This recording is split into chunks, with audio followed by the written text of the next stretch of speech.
Hello बच्चों, आज जिस मामले पर मैं चर्चा कर रहा हूँ ये बड़ा ही संवेदनशील मामला है, लेकिन संवैधानिक दृष्टिकोण से बहुत ही ज़रूरी है ये मामला जानना, क्योंकि आने वाले एग्जाम्सन्स के लिए भी बहुत इम्पोर्टेंट बन सकता है। चाहे वो कोई भी एग्जाम्सन्स हो, इन पहलुओं की बारे में पूछे जा सकते हैं आपसे। तो सबसे पहले तो मैं जो मामला है कहाँ विवादास्पद हुआ इस पर थोड़ी सी संक्षिप्त चर्चा कर दूं। ये जो मामला है, जो महाराष्ट्र की सरकार जो है वो सुशांत सिंह राजपूत के मौत के संबंध में, चूँकि एफआईआर वहाँ दर्ज नहीं हुआ था, तो स्वयं संज्ञान लेते हुए इसे सीआरपीसी की धारा 174 के तहत केस दर्ज किया और उसकी जांच की, जिसके तहत उन्होंने अप्राकृतिक मौत मानते हुए इसकी जांच की। लेकिन बिहार सरकार, चूँकि वे पटना के रहने वाले थे और पटना के शास्त्री नगर थाने में उनका घर पड़ता है, तो वहाँ उन्होंने उनके पिता ने एफआईआर दर्ज किया और इस एफआईआर में रिया चक्रवर्ती जी जो फिल्म अभिनेत्री हैं उनका नाम दर्ज करते हुए उन्होंने कई आरोप लगाए, पैसे की धोखाधड़ी और तमाम मामले, अतिरिक्त मामले भी उन्होंने इसमें दर्ज कराए। तो मामला जो है ये ज़्यादा ही विस्तृत हो गया। तो इसकी जांच जो थी, बिहार सरकार ने उनकी मांग को मानते हुए, क्योंकि उनके पिता ने मांग की कि सीबीआई से जांच कराई जाए, और तब सरकार ने भी इसकी संस्तुति प्रदान की कि सीबीआई से इसकी जांच हो। अब यहाँ मामला उलझा हुआ ये कि देखिए, राज्य सरकारें की संस्तुति पर उसके राज्य क्षेत्र में ही सीबीआई जांच कर सकती है। महाराष्ट्र की सरकार जब तक संस्तुति नहीं प्रदान कर रही तब तक सीबीआई वहाँ जांच नहीं कर पाई, क्योंकि ये घटना स्थल बिहार में नहीं है। एफआईआर जरूर दर्ज हुआ यहाँ, लेकिन उसकी जांच जो है करने बिहार सरकार यहाँ से टीम जो है, पुलिस की टीम गई, और वो सब घटनाक्रम की मैं चर्चा नहीं करूँगा, मैं सिर्फ उसके संवैधानिक पहलू पर ही आ रहा। तो जब महाराष्ट्र ने कहा कि मैं संस्तुति नहीं दूंगा सीबीआई की, मेरे यहाँ एसआईटी गठन मैंने कर दिया है और वही जांच करेगी मेरी महाराष्ट्र पुलिस ही, तो यहाँ पे गतिरोध उत्पन्न हुआ। तो बिहार सरकार सुप्रीम कोर्ट में चली गई कि हमको सीबीआई की जांच होनी चाहिए। तो कल जो है 19 तारीख को सीबीआई ने सुनवाई पूरी करके और कल इसका निर्णय दिया। ठीक है, उनके निर्णय में ये बात आई कि बिहार सरकार ने जो एफआईआर दर्ज किया और उन्होंने संस्तुति की, उसको उन्होंने सही ठहराया, क्योंकि कहा कि उनके यहाँ जो एफआईआर हुआ वो सीमित मात्रा में है, वो किसी एक पहलू को ही ध्यान में रख करके उन्होंने जांच की है, जबकि यहाँ इनका मामला विस्तृत है और इनके पिता ने न्याय की मांग की है, तो मिलनी चाहिए। और साथ ही सुप्रीम कोर्ट ने ये कहा कि देखिए, रिया चक्रवर्ती जी जो हैं, जो अभियुक्त बनाई गई, उनके आरोपी बनाई गई, तो ये जो आरोपी हैं वो खुद भी चाह रही थी, पहले उन्होंने भी सुप्रीम कोर्ट से कहा था कि सीबीआई की जांच इसकी होनी चाहिए, कराई जाए। तो ये और कई जन भावनाएं भी जुड़ी हुई है, इसीलिए अनुच्छेद 142 के तहत सुप्रीम कोर्ट को ये पावर है कि वो इस प्रकार इंटरवेन करके सुप्रीम कोर्ट को जांच के लिए कह सकती है। ठीक है, वो कहीं भी कह सकती है, भारत के संघ क्षेत्र में कहीं भी कह सकती है, लेकिन ये 142 का इसीलिए उनको उपयोग दिया गया। और ये जो 142 अनुच्छेद है, इसके में संविधान निर्माताओं ने जब इस आर्टिकल को डाला था, उस समय ये इस बात का रखा था कि ये कहीं ना कहीं इसका प्रयोग कोई संकटकालीन परिस्थितियों में या कोई विवादास्पद पहलुओं में ही करे। ये पावर होनी चाहिए सुप्रीम कोर्ट के पास कि वो इसकी निष्पक्ष जांच कराने के लिए या इस प्रकार के जो घटनाक्रम हो उस पर वो थोड़ी सी अपने अधिकारों का, विशेषाधिकारों का प्रयोग करे। तो 142, इसलिए देखिए ये सारे जो घटनाक्रम है, ये बहुत इंपॉर्टेंट आपके लिए नहीं बनता, आपके लिए बनेगा अनुच्छेद 142। ठीक है, तो मैं उसी पर आ रहा हूँ।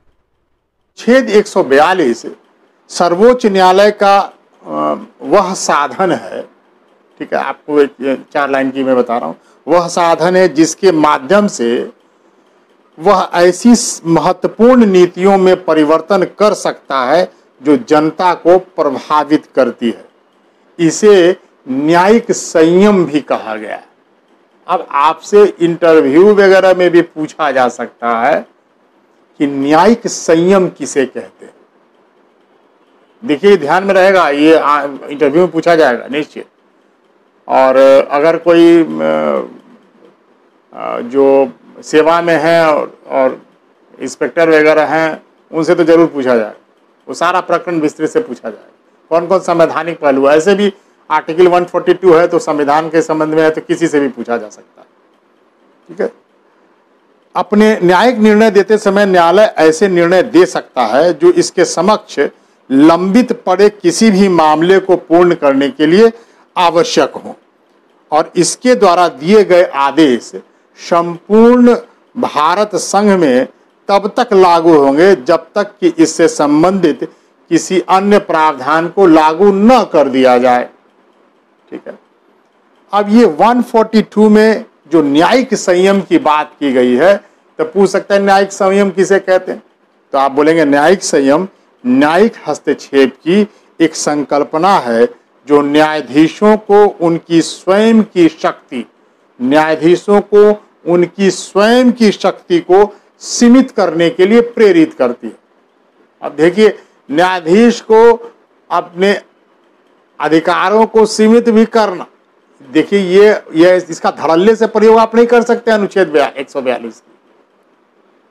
उनकी शक्तियों को भी सीमित करने का प्रयास किया गया, बड़ा कंट्रोवर्शियल हो जाता। अगर 142 का प्रयोग ज्यादा करने लगेंगे तो दुरुपयोग होने लगेगा, तो न्यायालय के ऊपर भी प्रश्न चिन्ह लगने लगेगा, ये बहुत विवादास्पद हो जाता। ये इसलिए भी बहुत महत्वपूर्ण है कि इसके पहले जितने भी 142 के प्रयोग हुए हैं वो कम से कम 2 न्यायाधीशों की पीठ तो थी, कहीं कहीं 3, कहीं कहीं 2, लेकिन ये प्रथम मामला है जो किसी एकल न्यायाधीश के द्वारा ये निर्णय दिया गया। तो पूछ सकता है एग्जाम में भी, आपसे ऑब्जेक्टिव के एग्जाम में भी पूछ सकता है कि किस एकल न्यायाधीश ने अनुच्छेद 142 का सर्वप्रथम प्रयोग किया, तो उसमें ऋषिकेश राय, ये जो जस्टिस जो थे ऋषिकेश राय जी जस्टिस, उन्होंने ही ये निर्णय दिया। ठीक है, तो ये पूछा जा सकता है बेटा। ठीक है, अब इसके पूर्व जो है 142 के बहुत सारे निर्णय इसके पूर्व भी दिए गए। आपसे पूछा जा सकता है क्या इसका पहले प्रयोग नहीं किया गया, तो आप बोलेंगे कि महोदय इसका प्रयोग पहले भी किया गया। कुछ महत्वपूर्ण केसेस के नाम मैं आपको गिनाता हूं, जैसे भोपाल गैस ट्रेजेडी। तो भोपाल गैस ट्रेजेडी में जो पीड़ितों को 470 मिलियन डॉलर का मुआवजा दिलाने का जो निर्णय था वो अनुच्छेद 142 के तहत ही दिया गया। ठीक है, बहुत लोगों को न्याय मिलना था, और इस समय सुप्रीम कोर्ट ने डिसीजन दिया 142 का प्रयोग करते हुए कि इनको इतना मुआवजा दिया जाए, और ये तब तक लागू होता रहेगा ये मुआवजा का जब तक कोई दूसरा निर्णय ना आ जाए। ध्यान में रहिए, 142 के साथ ये लगा हुआ है कि न्यायालय के जो भी डिसीजन होंगे, निर्णय होंगे, वो तब तक प्रभावी रहेंगे तब तक कि कोई दूसरा निर्णय ना आ जाए उसके संबंध में। ठीक है, ये बहुत महत्वपूर्ण है इसीलिए। ठीक है, उसी तरह केंद्र सरकार ने राष्ट्रीय राजमार्गों के जो सटे हुए क्षेत्र होंगे, जो राष्ट्रीय राजमार्ग के बगल बगल में जितने भी क्षेत्र होंगे राज्यों में, उन्होंने कहा कि यहाँ पे जो शराब के दुकानें नहीं होंगी। ठीक है, ये केंद्र सरकार ने अपना कानून बनाया, सुप्रीम कोर्ट में उसको चुनौती दी गई, और उसमें सुप्रीम कोर्ट ने कहा कि नहीं, केवल किनारे नहीं, कम से कम 500 मीटर की दूरी तक में कोई शराब का जो है दुकान नहीं होगा, और जितनी दुकानें थी सबको खत्म करवा दिया। ठीक है, ये इसलिए किया गया तो कि चूंकि बहुत शराब पी करके लोग शराब रास्ते में रोक करके पी करके फिर चलाते थे, एक्सीडेंट होता था राजमार्गों पर। तो ये निर्णय आया। तो ये भी निर्णय अनुच्छेद 142 के तहत दिए गए, कहा जब तक प्रभावी रहेगा जब तक कि दूसरा निर्णय नहीं आ जाए। ठीक है, तो ये चल रहा, इस डिसीजन पर पूरी कार्रवाई हुई। ठीक है, उसके बाद तीसरा क्या निर्णय आया? देखिए, तीसरा जो निर्णय था बड़ा विवादास्पद भी था, बाबरी मस्जिद मामले के विध्वंस के मामले में था। इसमें 3 सदस्यीय खंडपीठ जो थी वो उन्होंने निर्णय दे दिया। उसके निर्णय से असहमत होते हुए फिर से वाद दाखिल किया गया, और इस वाद दाखिल करने पर 2 सदस्यीय खंडपीठ फिर गठित की गई। उन्होंने 3 सदस्यीय जो खंडपीठ था उसके निर्णय को 2 सदस्यीय खंडपीठ ने बदल दिया। ठीक है, और वो निर्णय ये था, निर्देश ये था कि जो ये बाबरी मस्जिद के विध्वंस का जो मामला था वो उसका मामला बरेली की जगह लखनऊ में केसेस की सुनवाई होगी, इसका मामला था। ठीक है, तो ऐसे 142 वाले मामले, और 142 मामले के तहत ही अभी जो 142 मामले के तहत वो उसमें भी रिपोर्ट आया बाबरी मस्जिद वाले में कि उनको जो है मस्जिद के लिए जो ज़मीनें दी गई उसमें भी 142 का ही मामला था। तो इस प्रकार 142 के जो मामले हैं वो जो इस प्रकार के संवेदनशील मामले होते हैं जो बहुत कम कभी कभी प्रयोग किए जाते हैं, और न्यायालय को इसका सीमित प्रयोग करना है। मैंने बताया इसमें न्यायिक संयम कहते हैं इसको, न्यायिक संयम बरतना, न्यायाधीशों को इस अनुच्छेद का प्रयोग करने में संयम बरतना, अन्यथा न्यायालय को ही असंवैधानिक जैसा घोषित न हो जाए, इसका डर रहता है कि न्यायाधीशों को तब तक वे असंवैधानिक प्रतीत न हो जाते हैं क्योंकि असंवैधानिक कानून स्वयं ही विवाद का विषय बन जाते हैं। ठीक है, यानी कि यह सुनिश्चित करती है कि न्यायाधीशों को तब तक वे असंवैधानिक प्रतीत न हो क्योंकि असंवैधानिक कानून स्वयं ही विवाद बन जाते, इसलिए इससे बचते हैं। तमाम न्यायाधीश भी इसका प्रयोग करने से बचते हैं, इसलिए इसको न्यायिक संयम कहा गया। ठीक है, तो ध्यान में रखिएगा, आपके लिए इंटरव्यू के लिए क्या इंपॉर्टेंट है, न्यायिक संयम क्या है, अनुच्छेद 142 बताइए क्या है। ठीक है, कुछ भी पूछ सकता है, चर्चा में क्यों आया, ठीक है, अब तक ये विशेष क्यों है, तो ये एकल पीठ ने सर्वप्रथम निर्णय दिया इसलिए इम्पोर्टेंट है। ठीक है, इसके पहले कौन कौन से निर्णय आए हैं, 2-3 का आपका जानकारी हो, जैसे मैंने बताया आपको, 1-2 भी बता दीजिए, काम चल जाएगा। इसका मतलब आपको जानकारी है 142 के बारे में। ठीक है, बस संक्षिप्त ही बताने के लिए मैं आया, इस पर इम्फेसिस डालिएगा 142 को जानने के लिए। ठीक है, धन्यवाद।